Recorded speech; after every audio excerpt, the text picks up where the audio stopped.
할렐루야.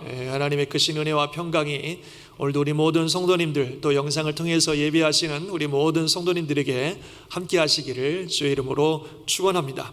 자, 이제 오늘 10대 사역의 드디어 마지막 10번째까지 왔습니다. 오늘 이제 마지막 10번째 구제에 대한 이야기를 나누도록 하게 됐습니다. 참 감사한 것 같습니다. 자, 먼저 우리 구제, 우리가 함께 작년에 찾고 또 세웠던 구제에 대한 표와 비전을 같이 읽도록 하겠습니다. 시작. 주신 소유를 그리스도의 사랑으로 나누고 구제하는 교회. 시작. 잔스크릭 한인교회는 은밀하게 소유를 나누고 성실, 부지런함, 즐거움으로 그리스도의 사랑을 나누는 구제를 한다. 이게 이제 저희가 발견한 교회가 감당해야 될 10번째 사역입니다. 구제입니다. 그래서 구제라고 하는 것은 뭐 잘 아시는 것처럼 우리가 가지고 있는 소유를, 또는 우리에게 주신 소유를 어렵고 필요한 사람들에게 나누는 것, 이게 구제입니다. 이런 구제는요, 교회도 그렇고 또 우리 성도님들 한 분 한 분 개개인도 그렇고 정말 우리가 감당해야 될 사역이고 또 우리에게 주신 사명이고, 그리고 더 나아가서 우리가 꼭 실천해야 되는 사랑의 실천입니다. 사실 사랑이라고 하는 것은 구체적인 행위를 동반하는 것입니다. 그래서 오늘 읽으신 본문 요한 1서 말씀에도 누가 이 세상의 재물을 가지고 형제의 궁핍함을 보고도 도와줄 마음을 닫으면 하나님의 사랑이 어찌 그 속에 거하겠느냐. 자녀들아, 우리가 말과 혀로만 사랑하지 말고 행함과 진실함으로 하자. 그래서 사랑의 실천을 얘기하고 있습니다. 또 야고보서에도 보면 만일 형제나 자매가 헐벗고 일용할 양식이 없는데 너희 중에 누구든지 그에게 이르되 말로만 평안히 가라, 덥게 하라, 배부르게 하라 하며 그 몸에 쓸 것을 주지 아니하면 도대체 무슨 유익이 있겠는가, 이렇게 말씀하고 있습니다. 그래서 이렇게 사랑이라고 하는 것은 구체적인 실천이 있어야 되는 겁니다. 우리가 가진 것을 궁핍하고 어려운 사람들에게 나누어주는 그런 사랑의 실천입니다. 그래서 우리 성도들이 이렇게 궁핍하고 어려운 사람들에게 사랑을 나누는, 돌보고 도와주는 일들에 대해서 성경은 참 많은 말씀들을 하고 계십니다. 간단하게 좀 몇 군데 살펴보면, 먼저 구약을 보면요, 구약에서 하나님의 믿는 신앙으로 하나가 된 신앙의 공동체인 이스라엘 백성들에게 하나님은 항상 주변에 연약한 사람들, 특별히 궁핍하고 힘든 사람들을 기억하고 돌보고 도와주라고 성경은 말씀하고 있습니다. 레위기에 보면 한번 같이 읽어볼까요? 시작. 너희 땅에 곡물을 벨 때에 반 모퉁이까지 다 베지 말며 떨어진 것을 줍지 말고 그것을 가난한 자와 거류민을 위하여 남겨두라. 나는 너희의 하나님 여호와이니라. 그랬습니다. 추수할 때 너무나 많은 은혜가 있죠. 참 좋은 날인데 다 그냥 구석까지 다 걷어오지 말고 구석구석 남겨놓으라는 거예요. 그래서 우리 주변에 어려운 사람들, 또 오갈 데 없는 사람들이 그거 먹을 수 있도록 배려하라는 겁니다. 또 신명기에 보면 땅에는 언제든지 가난한 자가 그치지 않겠으므로 내가 너에게 명령하여 이르노니 너는 반드시 네 땅 안에 내 형제 중 곤란한 자와 궁핍한 자에게 내 손을 펼지니라 말씀하고 있습니다. 궁핍한 자들에 대한 배려와 돌봄을 하나님께서 율법으로 명령하고 계시는 거예요. 내가 너에게 명령하노니 펴라, 돌보라는 거죠. 그리고 잠언에 보면 이렇게 구제하는 사람들을 하나님이 얼마나 축복하시는지 많은 말씀들이 나와 있습니다. 그중에 몇 구절 보시면 구제를 좋아하는 자는 풍족하여 질 것이요 남을 윤택하게 하는 자는 자기도 윤택하여 지리라. 또 28장에도 보면 가난한 자를 구제하는 자는 궁핍하지 아니하려니와 못 본 채 하는 자에게는 저주가 크리라. 이렇게 말씀하고 있습니다. 또 심지어는 이런 말씀도 있어요. 한번 이건 읽어볼까요? 시작. 가난한 자를 불쌍히 여기는 것은 여호와께 구워드리는 것이니 그의 선행을 그에게 갚아주시리라. 아멘. 가난한 자를 불쌍히 여기는 게 하나님께 구워드리는 거라고까지 말씀을 할 정도로 궁핍한 자를 돌보고 도와주는 게 얼마나 중요한지, 그것이 얼마나 하나님을 기쁘시게 하는 것이며 얼마나 복받는 길인지를 성경은 말씀하고 있는 겁니다. 신약에 와서도 마찬가지예요. 신약에 와서는 더 이것을 중요하게 말씀하고 있습니다. 신약에 와서 예수님의 말씀을 하시는 걸 보면 궁핍함자들을 돌봐주고 도와주는 이런 일들이 신앙생활에 있어서 너무나 중요하다고 우리 예수님은 말씀하고 계십니다. 누가복음을 보면 이렇게 말씀하셨어요. 너희 소유를 팔아 구제하여 낡아지지 아니하는 배낭을 만들라. 곧 하늘에 둔 바 다함이 없는 보물이니 거기는 도둑도 가까이 하는 일이 없고 좀도 먹는 일이 없느니라 그랬어요. 우리가 궁핍하고 어려운 사람들을 도와주는 것은 하늘에다가 보화를 쌓는 길이다. 정말 없어지지 않는 하늘의 보화를 쌓는 너무나 복받는 길이라고 우리 주님이 말씀하셨습니다.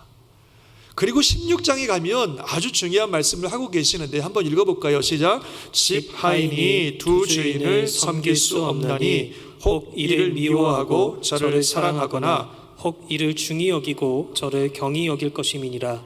너희는 하나님과 재물을 겸하여 섬길 수 없느니라. 아멘. 즉 돈에 대한 재물에 대한 우리의 자세는 우리가 정말 누구를 무엇을 중요하게 여기며 누구를 섬기고 있는가 하는 것을 보여준다는 겁니다.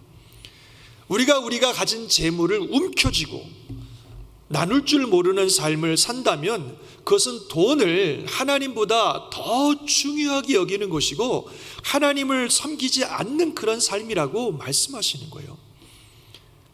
그거를 잘 보여주는 이야기가 오늘 이 16장의 주님이 이 말씀을 하신 후에 바로 연이어서 하신 이야기가 하나 있어요. 그게 그 유명한 부자와 나사로의 이야기입니다. 어떤 마을에 한 부자가 있었는데 이 사람은 돈이 정말 많습니다. 그래서 매일 맛있는 거 멋있는 거 먹고 매일 좋은 옷 입고 매일 좋은 집에 살면서 정말 풍족하게 살고 있었습니다. 근데 그 집 앞에 한 거지가 있었는데 그 이름이 나사로라는 거지가 있었어요. 근데 이 거지는 먹을 게 없어서 너무 고통을 받고 있습니다. 온몸은 상처투성입니다. 그런데 이 부자는 자기 집 앞에 굶주리고 고통받고 있는 이 나사로가 있다는 사실을 잘 알고 있습니다. 그 이름도 알고 있어요. 나사로라고 하는 이름도 알고 있습니다. 그런데 자신은 풍족하게 누리고 살고 있으면서 자기 집 앞에 있는 굶주리고 고통받고 있는 형제를 돌볼 생각을 전혀 하지 않고 돌보는 일을 전혀 하지 않고 살고 있었습니다. 결국 시간이 가서 두 사람은 다 죽었습니다. 나사로가 먼저 죽었어요. 근데 나사로는 죽은 후에 아브라함의 품에 천국에 가서 아브라함의 품에 안겼습니다. 얼마 안 있다가 부자도 죽었습니다. 화려한 장례식도 했던 것 같아요. 근데 부자는 죽은 후에 지옥을 갔습니다. 거기서 말할 수 없는 고통을 당하는 것입니다. 그때 이 부자에게 하신 말씀이 있어요. 너는 살았을 때에 좋은 것을 받았고 나사로는 고난을 받았으니 이것을 기억하라. 이제 그는 여기서 위로를 받고 너는 괴로움을 받느니라. 이렇게 부자에게 말씀하신 거예요. 이 말씀이 너는 세상에 있을 때 좋은 거 누리고 살았으니까 죽어서 고생 좀 해야 되고 나사로는 세상에 살면서 고생했으니까 죽어서는 편안하게 누린다, 단순히 그런 말씀이 아닙니다. 이 말씀은 이 세상 살 때에 자기의 가진 것을 풍족한 것을 즐기고 누리느라고 주변에 고난받고 고통받는 사람들을 돌보지 않고 돌볼 생각도 안 하고 사는 사람은 죽어서 괴로움을 받는다 하는 그런 말입니다. 실제로요, 이 부자도 그렇고 나사로도 그렇고 다 유대인들입니다. 즉 다 하나님을 섬기는 사람들이에요. 그런데 이 부자는 하나님을 믿는다고 하면서 하나님의 뜻을 행하는 일은 전혀 관심도 없었습니다. 오직 자기 혼자 잘 먹고 잘 살고 편안하고 마음껏 누리는 것만 생각하고 살았던 사람입니다. 그런 이 사람은 하나님을 섬기는 사람이 아니라 자기를 섬기는 사람이고 돈을 섬기는 사람이라고 하는 것을 정확하게 보여주는 것이고, 그래서 그는 하나님의 나라에 들어가지 못한다는 것입니다.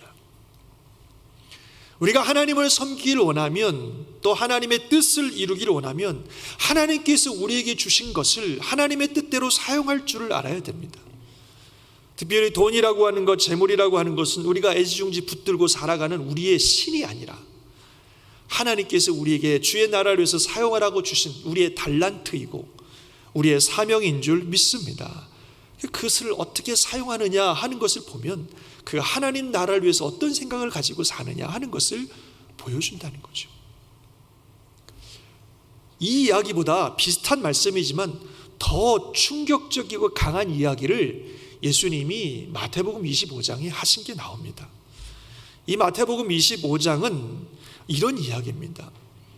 마지막 때가 돼서 세상이 다 끝나고 주님께서 모든 영광과 천사들과 함께 세상에 다시 오실 때에 사람들을 그 앞에 다 모은다는 거예요.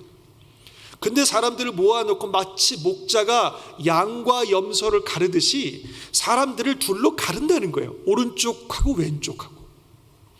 그러면서 오른쪽에 있는 사람들에게 그 주님이 말씀하시기를 뭐라고 말씀하시냐면, 내 아버지께 복받을 자들이여 나와 창세로부터 너희를 위하여 예비된 나라를 상속받으라, 이렇게 참 말씀해 주셨어요. 이 사람들에게 하나님의 나라, 창세전부터 예비된 하나님의 나라를 상속받으라, 전국 백성들이 될 거라, 이렇게 어마어마하게 축복을 해 주셨다는 거예요, 그 사람들한테. 그 도대체 이 사람들이 어떤 사람들이길래 우리 주님이 그렇게 축복하시고 하늘나라를 상속하라고 말씀하셨는가? 그 다음에 이야기를 들어본 겁니다. 그 다음에 주님 뭐라고 말씀하시면, 너희들은 내가 줄일 때에 너희가 먹을 것을 주었고, 목마를 때에 마시게 하였고, 나그네 되었을 때 영접하였고, 헐벗었을 때 옷 입혀 주었고, 병들었을 때 돌보아 주었고, 옥에 갇혔을 때 와서 보았느니라, 이렇게 말씀하셨어요. 이 사람들이 대답하기를, 우리가 언제 그렇게 했습니까? 주님 만난 적도 없는데, 언제 주님을 배고프면 주님, 배고프신 주님에게 먹을 걸 드리고 음식을 드리고 음료수를 드리고 돌봐드리고 언제 그랬습니까? 그랬더니 주님이 뭐라고 말씀하세요? 같이 한번 읽어볼까요? 시작. 내가 진실로 너희에게 이르노니 너희가 여기 내 형제 중에 지극히 작은 자 하나에게 한 것이 곧 내게 한 것이니라. 내가 진실로 너에게 이르노니, 너희 형제 자매 중에 어려움을 당하고 있는 사람들, 그 지극히 작고 연약한 사람들, 그들을 돌보고 그들을 도와주고 그들과 함께 했던 것이 곧 나에게 한 것이다. 바로 그런 일들을 하는 사람이 창세로부터 예비된 하늘나라를 상속받을 사람들이다. 주님이 그렇게 말씀해 주셨습니다. 그리고 이번에는 왼쪽에 있는 사람들에게 아주 끔찍한 말씀을 하십니다. 우리가 보기에도 너무나 끔찍한 말씀을 하세요. 저주받은 자들아, 나를 떠나 마귀와 그 사자들을 위하여 예비된 영원한 불에 들어가라. 와, 이게 얼마나 끔찍한 말씀이에요. 너무너무 끔찍한 말씀이죠. 지옥불에 들어가라고 하시는 말씀이니까. 도대체 이 사람들이 어떤 사람들이길래 주님이 이렇게까지 끔찍한 말씀을 하십니까? 주님 말씀하시기를, 너희들은 말이야, 내가 배고플 때 먹을 것도 안 주고, 내가 목마를 때 마실 것도 안 주고, 내가 병들었다고 찾아와 주지도 않고, 내가 나그네 되었을 때 나를 영접해 주지도 않고, 내가 옥에 갇혔을 때 찾아봐 주지도 않고 말이야. 그렇게 얘기하셨어요. 그때는 그 사람들도 똑같이 반응하는 거죠. 우리가 주님을 한 번도 본 적도 없는데 언제 우리가 주님에게 먹을 것도 안 드리고 마실 것도 안 드리고 주님을 영접도 안 하고 찾아뵙지도 않고 그랬습니까? 그때 뭐라고 말씀하세요? 내가 진실로 너에게 이르노니, 이 지극히 작은 자 하나에게 하지 아니한 것이 곧 내게 하지 아니한 것이니라.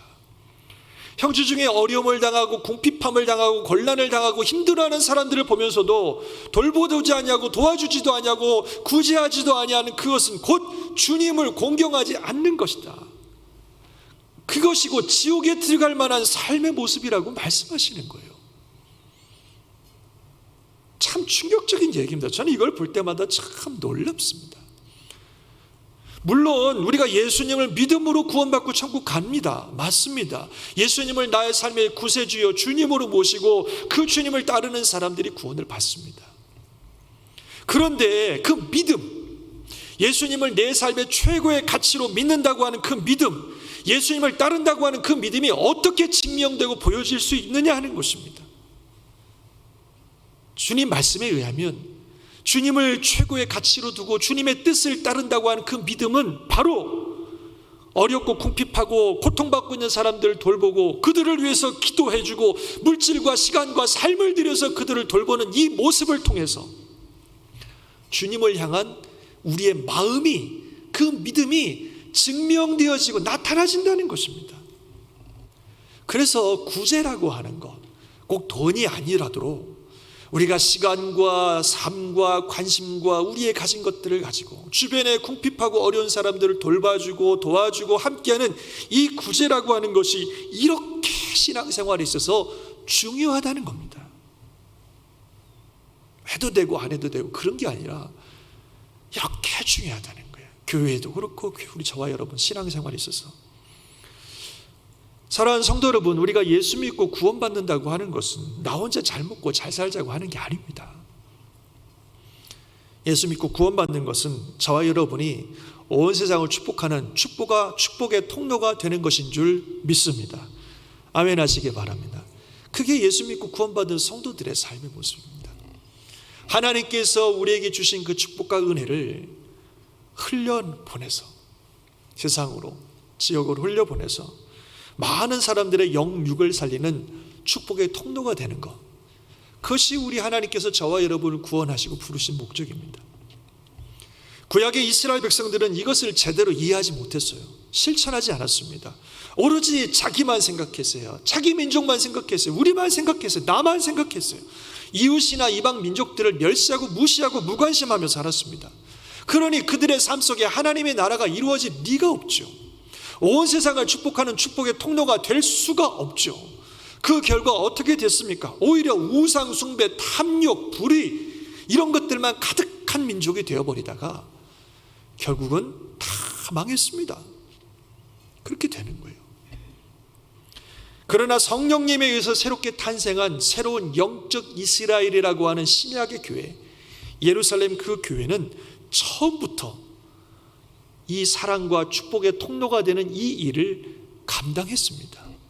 그래서 사도행전을 읽어보면요, 그들은 심지어 자기들이 가진 것을 다 팔아서, 그래서 함께 나누어 그 공동체 안에 가난한 자가 한 명도 없었다. 와, 이렇게까지 삶을 나누는 교회였습니다. 그리고 이들은 교회 안에서 성도들을 돌볼 뿐만 아니라 지역사회에 가난하고 힘든 사람들을 돌보는 사역들을 감당했습니다. 그 사도행전 6장에 우리 지난주에 봉사에 대해서 말씀하시면서 집사님에 대한 말씀을 드렸는데, 여러분 아시는 것처럼 초대교회가 집사님을 임명한 목적이 뭐예요? 구제사역을 위해서, 가난하고 힘든 가부들을 돕는 구제사역을 위해서 그 집사들을 세웠던 것을 볼 수 있습니다. 그 처음 교회는 말씀과 기도의 사역뿐만 아니라 정말 성도들을 돌보고 지역사회를 돌보는 이 구제사역도 잘 감당했던 그런 교회였습니다. 그 하나님께서 축복하시는 교회죠. 또한 사도행전에서요, 하나님께 구제하는 사람을 하나님이 얼마나 귀하게 여기시는지를 보여주는 아주 중요한, 너무나 귀한 예가 한 명 나옵니다. 그 사람이 바로 고넬료라고 하는 사람입니다. 이 고넬료라고 하는 사람은 이방 민족이에요. 주님의 복음의 그 축복을 받을 수 있는 환경과 여건이 전혀 안 되는 사람입니다. 그런데 하나님께서 이 사람을 특별히 사랑하셔서 당시 초대교회 최고의 지도자인 베드로를 특별히 이 집에 보내셔서 복음을 전하게 하시고 그 집의 모든 가족들을 구원하게 하신 사람이 이 고넬료라고 하는 사람입니다. 도대체 이 사람이 어떤 사람이길래 하나님이 특별히 베드로를 그 집에 보내셔서 그 온 가족을 구원해 주시는 축복을 주시느냐 하는 거예요. 성경은 이 사람에 대해서 뭐라고 말씀하고 있냐면, 그는 경건하여 온 집안과 더불어 하나님을 경외하며 백성을 많이 구제하고 항상 하나님께 기도하는 사람이었다, 이렇게 말씀하고 있습니다. 그래서 어느 날 하나님의 천사가 고넬료 집에 와서 고넬료에게 뭐라고 말씀하냐면, 같이 한번 읽어볼까요? 시작. 내 기도와 구제가 하나님 앞에 상달되어 기억하신 바가 되었으니. 정말 너의 기도와 구제가 하나님이 기억하시는 그런 메모리얼 오퍼링이 되었다. 하나님을 향한 경건한 믿음으로 기도하며 살아가는 그의 기도와, 그리고 그의 신앙이 실질적으로 사람들을 돌보며 섬기는 구제의 삶으로 이어졌던 그의 삶이 하나님이 받으시는 기억하실 만한 그런 아름다운 제물이 되고 예배가 되어서 하나님이 받으셨고, 그래서 그를 축복하기 위해서 초대교회 예루살렘의 최고의 지도자인 베드로를 특별히 불러다가 그 집에 보내셔서 그와 온 가족을 구원하신 놀라운 역사가 있었습니다. 사랑하는 성도 여러분, 저와 여러분은 이미 다 아실 거예요. 우리가 교회 목표도 세웠지만 우리가 신앙생활을 한다는 것, 예수 그리스도 이름으로 구원받아 하나님의 자녀가 된 우리들은 정말 마음과 뜻과 정성을 다하여 하나님을 정말 사랑하고, 그리고 하나님을 사랑하는 마음만큼 또한 이웃을 사랑하는 그런 성도의 삶을 살아야 된다는 사실을 우리가 잘 알고 있습니다. 그런데 그 이웃을 향한 우리의 사랑은 서두에도 말씀드렸습니다만 반드시 실천되어야, 행동으로 실천되어야 의미가 있는 겁니다. 하나님조차도 우리를 너무너무 사랑하시는 그 하나님의 사랑을 하나님께서 행동으로 보여주셔서, 그 행동으로 보여주심으로 통해 하나님이 우리를 얼마나 사랑하시는지를 보여주셨습니다. 로마서 5장 8절의 말씀, 우리가 너무 잘 아시는 말씀입니다. 한 번 더 읽어봅시다. 시작. 우리가 아직 죄인 되었을 때에 그리스도께서 우리를 위하여 죽으심으로 하나님께서 우리에 대한 자기의 사랑을 확증하셨느니라. 아멘. 아무 자격도 없고 오히려 하나님을 반역한 우리들을, 이 죄인인 우리들을 하나님께서 예수님을 내어주시는, 우리를 위해서 예수님을 내어주시는 그 모습을 통해서, 예수님은 자신의 온 생애를 다 내어주시는 그 사랑의 행위를 통해서 하나님이 우리를 얼마나 사랑하시는지 그 사랑을 확실하게 증명해 보이셨다고 말씀하고 있어요. 이런 사랑의 놀라운 행위를 통해서 하나님이 우리를 얼마나 사랑하시는지를 보여주신 거예요. 그게 사랑입니다. 오늘 읽으신 요한일서 3장 17절 18절을 읽으셨는데 그 바로 앞에 16절에도 뭐라고 말씀하고 있냐면, 그가 우리를 위하여 목숨을 버리셨으니 우리가 이로써 뭘 알아요? 사랑을 알아요. 그 사랑을 알면 그 다음에 뭐라고 말하냐면, 우리도 형제들을 위하여 목숨을 버리는 것이 마땅하니라. 주님이 나를 사랑하시는 그 사랑을 알았다면 우리도 형제를 위해서 목숨을 버리는 것이 마땅하다. 그러면서 그 다음 구절에 하신 말씀이 뭐예요? 누가 이 세상에 재물을 가지고 형제의 궁핍함을 보고도 도와줄 마음을 닫으면 하나님의 사랑이 어찌 그 속에 거하겠느냐. 자녀들아, 우리가 말과 혀로만 사랑하지 말고 행함과 진실함으로 사랑하자. 그래서 정말 하나님의 사랑을 알았다면, 받았다면, 그 사랑 때문에 감사하고 그 사랑 때문에 구원받은 하나님의 자녀가 되었다면 우리도 마땅히 그 사랑을 나누고 실천해야 되는데, 진실한 사랑이라고 하는 것은 말과 혀로만 하는 것이 아니라 행함으로 우리의 삶을 나누는 그런 삶을 통해서 하는 것이 진실한 사랑이라고 말씀하고 있습니다. 저와 여러분이, 또 우리 교회가 바로 이 사랑을 실제적으로 나누는 일을 감당할 수 있기를 주의 이름으로 축원합니다. 사실 솔직히 저희 교회가 구제하는 일, 선교하는 일 정말 하고는 있습니다만 제가 원하는 만큼 전심을 다해서 아직은 하고 있지 못해요. 안타깝고, 우리 장로님들 당회에서도 이 부분을 너무너무 안타깝게 생각하고 앞으로 정말 이 일에 더 전심전력하려고 기도하고 있고 고민하고 있고 또 그 부분에 마음을 모으고 있습니다. 우리 모든 성도님들이 이 일에 같이 협력해 주시고 마음을 모으고 함께 헌신해 줄 수 있기를 바랍니다. 그래서 지역사회를 위해서 우리가 구제하고 또 열방을 위해서 선교하는 이 일들을 우리 교회가 감당해야 됩니다. 비록 지금 저와 여러분들 우리가 너무너무 어렵고 궁핍한 시간들을 보내고 있습니다. 그렇지만 아무리 그런 시간을 보내고 있을지라도 주변의 형제 자매들, 연약한 사람들에 대한 관심과 마음을, 그 자세들을 잊어버려서는 안 됩니다. 우리도 어렵지만 힘들지만 그래도 주변을 돌아보면서 연약하고 궁핍하고 어려운 형제 자매들이 있다면 전화 한 통화라도 좋으니까, 기도라도 좋으니까, 위로의 말이라도 좋으니까, 아니면 내가 가지고 있는 그 어떤 것이라도 좋으니까 우리가 관심을 가지고 함께 나누는 것, 그것이 진정한 사랑의 실천입니다.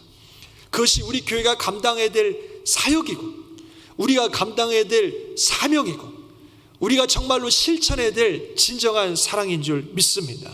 이 귀한 사랑의 나눔이 저와 여러분을 통해서, 우리 교회를 통해서 풍성하게 일어나서 정말 저와 여러분이 하나님의 사랑과 축복을 전달하는 축복의 통로가 될 수 있기를 주의 이름으로 축원합니다. 그래서 많은 사람들이 우리를 통해서 주님의 사랑을 알게 되는, 그냥 말로만이 아니라 행동으로 실천되는 그 사랑을 통해서 주님의 사랑을 알게 되고 믿게 되고 구원받게 되는 놀라운 역사가 우리 교회를 통해서 또 저와 여러분을 통해서 일어날 수 있기를 주의 이름으로 축원합니다. 아멘. 자, 이제 이렇게 해서 10대 사역을 다 말씀드렸습니다. 오늘 마지막으로 했던 날이니까 전체를 한번 간단하게 보겠습니다. 10가지 한번 쭉 한번 읽어봅시다. 예배부터 시작. 예배, 성령으로 예배하며 삶으로 예배하는 교회. 말씀으로 하나님을 배우고 말씀으로 지배된 삶을 사는 교회. 기도, 힘을 다해 하나님 나라와 서로를 위해 기도하는 교회. 교육, 모든 성도를 그리스도의 제자로 세우는 교회. 교제, 그리스도의 사랑의 띠로 하나 되어 교제하는 교회. 치유, 예수님의 이름으로 생명을 얻고 치유하는 교회. 전도, 말과 삶으로 하나님 나라와 예수 그리스도를 전하는 교회. 세계 선교, 세상 끝날까지 땅 끝까지 복음을 전하는 교회. 봉사, 은사와 사랑으로 교회와 이웃을 섬기는 교회. 구제, 주신 소유를 그리스도의 사랑으로 나누고 구제하는 교회. 할렐루야. 성경을 통해서 우리가 발견한 교회가 감당해야 될 10가지의 사역입니다. 참 우연인지 은혜인지 모르지만 이걸 보면서 십계명하고 비슷하다는 생각을 저는 했어요. 십계명도 10개의 계명인데 1부터 4는 하나님과 우리와의 관계에 대한 것이고 5부터 10은 우리와 이웃에 대한 관계에 대한 계명이잖아요. 이것도 가만히 보니까 예배, 말씀, 기도, 교육은 하나님과 우리와의 관계 속에서 우리의 영적인 부분들 하나님과 관계 속에서 이루어져야 되는 사역이고, 교제, 치유, 전도, 세계 선교, 봉사, 구제는 우리가 세상을 향하여 나아가는 사역들이더라고요. 그래서 참 기가 막히다. 참 하나님께서 우리에게 주신 너무나 귀한 사역들이구나 하는 것들을 보게 되었습니다. 이런 모든 일들을 우리가 통해서 결국 우리가 이루어야 될 궁극적인 교회의 사명은 바로 이거죠. 같이 시작. 하나님 사랑과 이웃 사랑을 이루어 이 땅에 하나님 나라를 이루어가는 교회. 할렐루야. 예배, 말씀, 기도, 교육을 통해서 정말 하나님을 더 뜨겁게 사랑하고 하나님을 사랑하는 그 마음이 내 안에서 늘 유지되어지고 더 깊어지고 더 강해지는 그런 교회. 또 교제, 치유, 전도, 세계 선교, 봉사, 구제와 같은 사역을 통해서 하나님의 사랑을 지역과 세계와 열방에 잘 나누는, 그래서 하나님의 나라를 이루어가는 그런 교회가 될 수 있기를 바랍니다. 그래서 정말 우리를 통해서 하나님 사랑과 이웃 사랑이 이루어지고 하나님의 나라가 이루어지고, 그래서 저와 여러분이 한 분 한 분이 큰 복을 받는 우리 잔스크릭 한인교회가 될 줄 믿습니다. 한 꿈을 가지고 함께 달려갈 수 있기를 바랍니다. 할렐루야.